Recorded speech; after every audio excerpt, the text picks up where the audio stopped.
Ready হয়ে গেছে আমার কাতলা মাছের মশলা ফিশ ফ্রাই। আপনাদের কেমন লাগলো অবশ্যই জানাবেন। টাটা বন্ধুরা, দেখা হচ্ছে নেক্সট ভিডিওতে। নমস্কার বন্ধুরা, প্রিয়াঙ্কা রান্নাঘরে সবাইকে স্বাগত। আজকে আমি এখানে 4 পিস কাতলা মাছের পিস নিয়েছি। এখন এই মাছটাকে একটু নুন জলে ভিজিয়ে রাখবো। তার জন্য এখন আমি এই মাছের মধ্যে 1 চামচ লবণ দিয়ে দিলাম আর একটু জল দিয়ে দিলাম।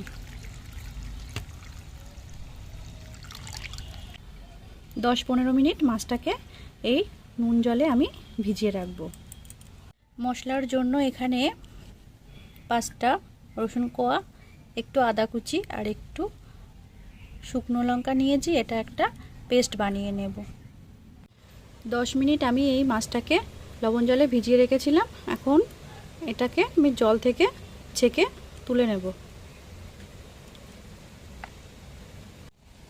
মাছটাকে আমি জল থেকে ছেঁকে তুলে নিয়েছি।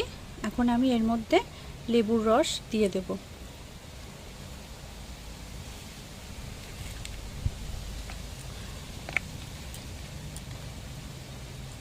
আর এখানে পেস্ট করা মশলাটা দিয়ে দেব। দিয়ে এটা ভালো করে মাখিয়ে নেব। মাছে ভালো করে এই মশলাটা লাগিয়ে নিতে হবে, যাতে সব দিকে ভালো করে মেখে যায়। মশলাটা ভালোভাবে মাখানো হয়ে গেছে। এখন আমি একটা পাত্রের মধ্যে হাফ বাটি বেসন নিয়ে নেব। এর মধ্যে আমি 2 চামচ কর্নফ্লাওয়ার দিয়ে দিলাম। সামান্য একটু লবণ দিয়ে দেব। 1 চামচ লঙ্কা গুঁড়ো, 1 চামচ জিরে গুঁড়ো, 1 চামচ ধনে গুঁড়ো, হাফ চামচ গরম মশলা গুঁড়ো। ভালো করে মিশিয়ে নেব। এটা ভালো করে মাখিয়ে নিয়েছি। এখন ম্যারিনেশন করা এই যে মাছটা আমি এর মধ্যে দিয়ে ভালো করে মিশিয়ে নেব। এটা এপিট ওপিট করে ভালো করে মিশিয়ে নেব।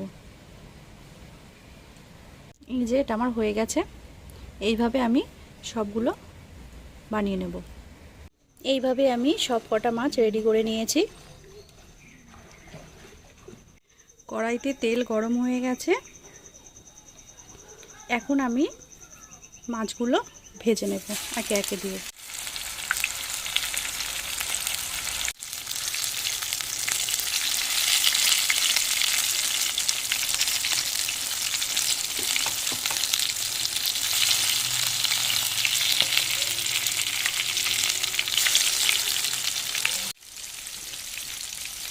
যেগুলো উল্টে দিয়েছি, ভাজা হয়ে গেলে আমি এটা তুলে নেব। এটা ভালোভাবে ফ্রাই হয়ে গেছে, আমি এবার তুলে নেব। রেডি হয়ে গেছে আমার কাতলা মাছের মশলা ফিশ ফ্রাই। আপনাদের কেমন লাগলো অবশ্যই জানাবেন। টাটা বন্ধুরা, দেখা হচ্ছে নেক্সট ভিডিওতে।